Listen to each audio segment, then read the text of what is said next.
Welcome to K. Elizabeth Toasts, a podcast celebrating people who increase our quality of life. I'm your host, K. Elizabeth. Each episode is a heartfelt interview of a remarkable person making lives better through one of the 5 social determinants of health. The World Health Organization says these social determinants can impact up to 55% of our health outcomes. That's more than our lifestyle choices and medical care combined. In this episode, we are focusing on the social determinant of social and community context. Give a listen if you are in need of a dopamine hit, or if you like toast, because this toasts for you. My name is Justin King. I am a lifetime geek. I started playing Dungeons and Dragons when I was 8 years old. And throughout my life, I've fulfilled many organizer roles. I used to be a DJ in downtown Minneapolis and ran a promotions group where we'd bring DJs in from out of town to organizing car clubs and running World of Warcraft guilds. And now the latest focus is Twinheim, which is taking my earliest geek love, which was Dungeons and Dragons, and trying to turn it into a force for good. If you were to summarize what Dungeons and Dragons is for people who don't know, how would you describe it? I always define it as improvised storytelling. You have one person who is the storyteller, who is your dungeon master or DM, or GM would be the term you hear in non-D&D games. They are setting the stage and telling a story, and all of the players are essentially playing a character in that story that they've created. As the storyteller is telling things and the player characters decide to do things, we roll dice to determine outcome when things aren't necessarily obvious. And then D&D just kind of provides a framework of rules that allow to determine how things are done in the world. That sounds like you have explained that 1,000 times before. You've simplified what is a very complex game. There are a lot of rules. It's daunting when you start with a 300-page book. It's like, look at this book and learn how to play. That's exactly right. Lots of people will say it's yes and. To me, I think the allure as it started was it's like having a dream with your friends. So I've been beautiful. playing D&D. I've been playing D&D since I was 8 years old. My uncle introduced me to it. We still play with a lot of our original people. So we have 30 plus years of stories of the things that we've done that nobody else can understand. But to that group, it is a very vivid memory. We could be heroes. It was great. Still is. Did you say with your uncle? Yes. So was your uncle the one who got you started with D&D? He was the originator for me. Yes. I was 8 years old, and by modern day standards, it's kind of crazy because my uncle just picked me up and brought me to his friend's house and dropped me off at 1 a.m. And we went and we played a game of Dungeons and Dragons. That's amazing. Which this was also when there was what was referred to as the Satanic Panic, where things like this at the 700 Club were talking about how the evils of Dungeons and Dragons, and Tom Hanks had a movie talking about the mental health issues of Dungeons and Dragons. And I like to think that society has come around to where lots of people have found the therapeutic uses for D&D for mental health, and just the ways that it gives someone a mental playground where they can experiment and experience different things and still do that within a safe space. I have heard that D&D is a great place to try on different physical or either physical characteristics or ways of being, ways of interacting with the world. That is a safe place to do that because you're a character in that scenario. Yep. I think there's lots of truth in that. And there are lots of therapeutic groups that will specifically focus on content like that. I didn't know that. I love where the D&D community has grown because it's changed from something where every Friday I was playing games in my friend's basement with my uncle and my friends, and we didn't really talk about it outside of that because it Mm, wasn't cool. To where now yeah. people like will be like, "You play Dungeons and Dragons? That's so cool!" And I'm like, "That's really weird to me because I had experienced a good amount of being picked on when I was younger because I'm part Japanese and um I was the only Asian looking kid in school and I got poked fun at a lot. But I think what Uh, I loved is that my core group of friends, we started playing when we were all like 8 or 9 years old. And in high school, it was, we had myself where I was like the computer nerd. We had someone who was like the alternative goth kid. We had the starting running back for the football team and somebody who was a manager for the basketball team. So we literally like were hitting whoa. all crazy Yeah. avenues. And I love that about D&D where it's people of regardless of what they do in life, they find a way to enjoy it.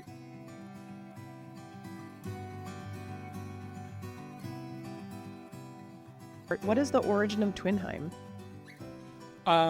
The origin of Twinheim was back in 2019. There's a annual convention called Con of the North, which takes place in Plymouth, Minnesota. And I was volunteering to run Dungeons and Dragons there. And Dungeons and Dragons was always a very personal thing to me. When I first moved to Minnesota back in 2005, I had a very difficult time finding a group that played Dungeons and Dragons where I was like, ooh, these are my people. So I Mm-hmm. kind of gave up for a while.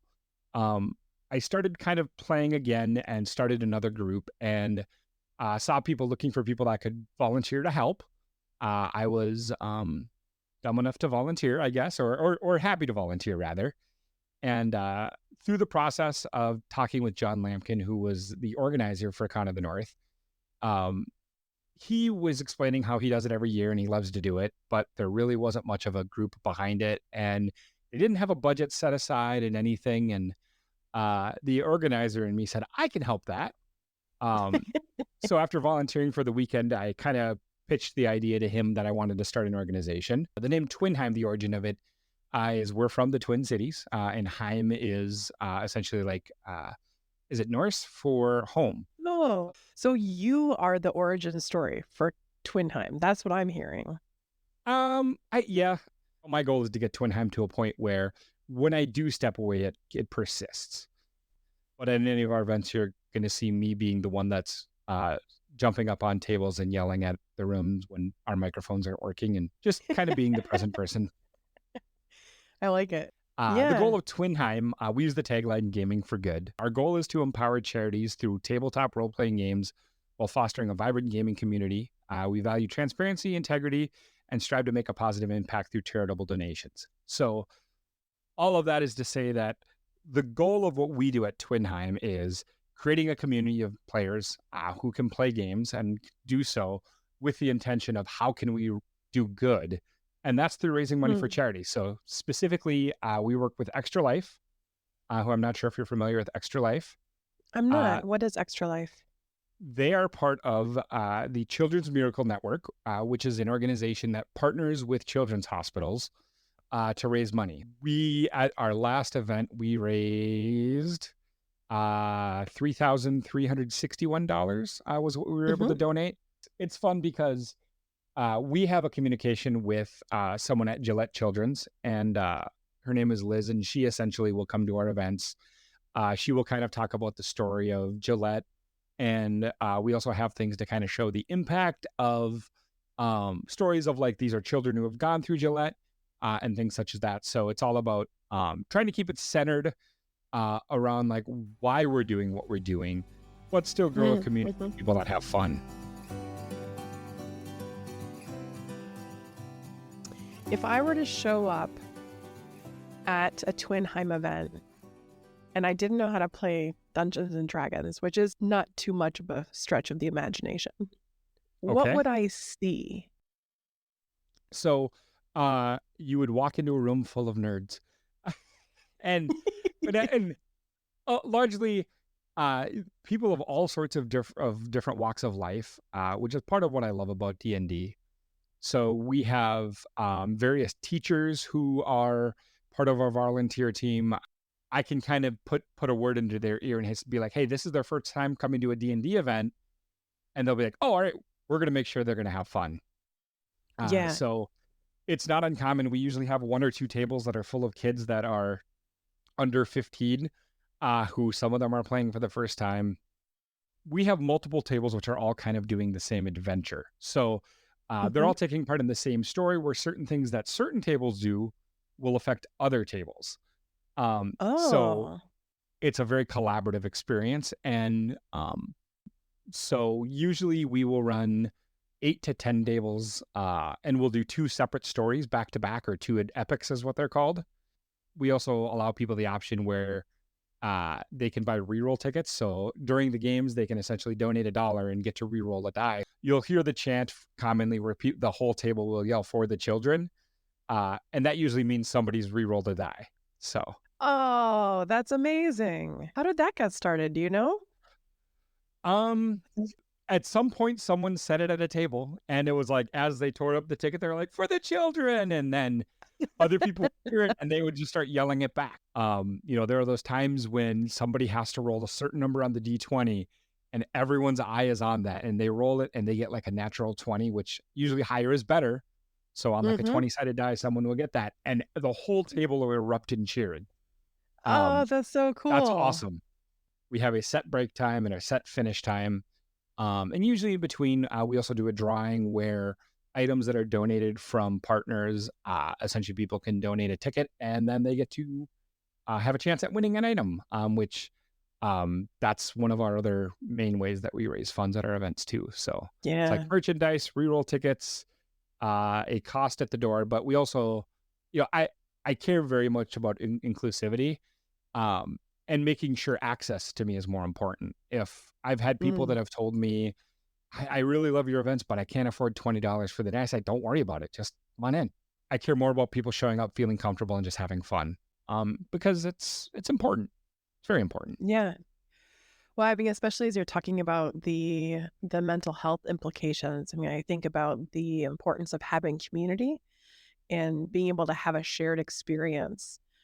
What better than that? Create experiences with friends that you can share with them, because Mm. it's no fun to wake up and be like, oh, that dream is gone, when you have other people that can help you remember that.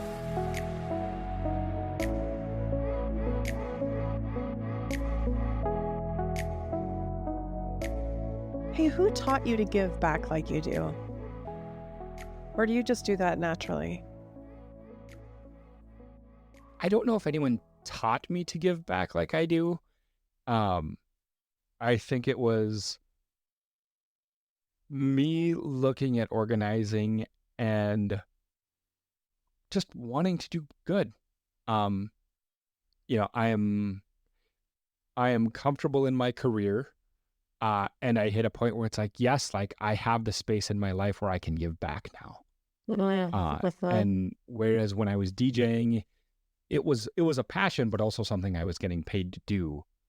And once I was, for lack of a better word, privileged enough where I wasn't worrying about my rent, my month to month rent anymore, Mm-hmm. um, and living is paycheck to paycheck as I did, that kind of gave me the space to be like, yes, like how can I give back now? So it's a lot Yeah. of work, but it's easy. It's not work when you're passionate about it, right?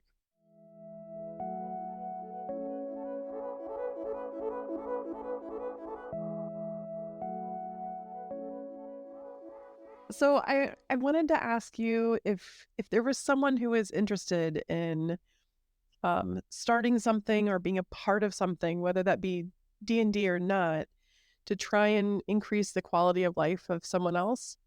Um, do you have any advice? Um, Start small.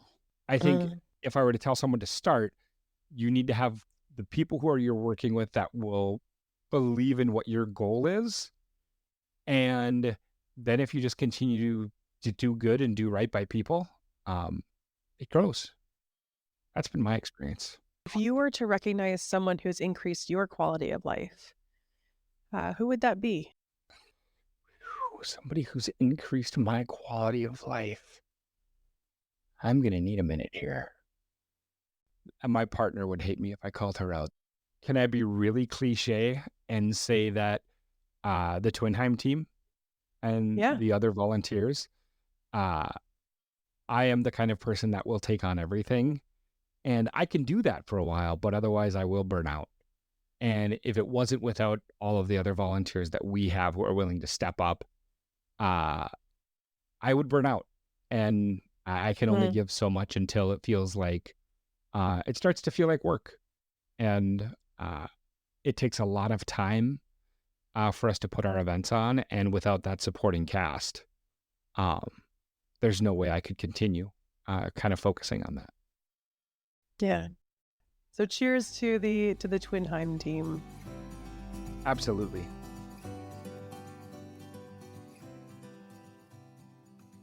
Justin, for giving of yourself, for making time to build community, not just among the people around you, but for other people, for looking for ways to give back, for doing the work of doing research to find out who the best organization is to donate to making sure that the person who's lurking in the door feels welcomed. Cheers to you. This toast is for you for building community. And by building community, you are absolutely increasing the quality of life of others and increasing the health of them as well. Thank you. Thank you. Now it's time for your toast. I'd like to raise a toast to my wife and best friend, Elizabeth. She always supports me in everything I do and is my biggest cheerleader. I appreciate probably most of all that she helps support me and push me to get outside of my comfort zone, whether that's becoming a referee in bocce ball or taking up kayaking or archery. She's always there to support me, and I know that even if things don't turn out the way that I would hope, she will be there for me. This toast to you, Elizabeth. Now it's your turn. Honor someone who has positively impacted your life by recording your own toast at ketoasts.com. Thanks for joining us.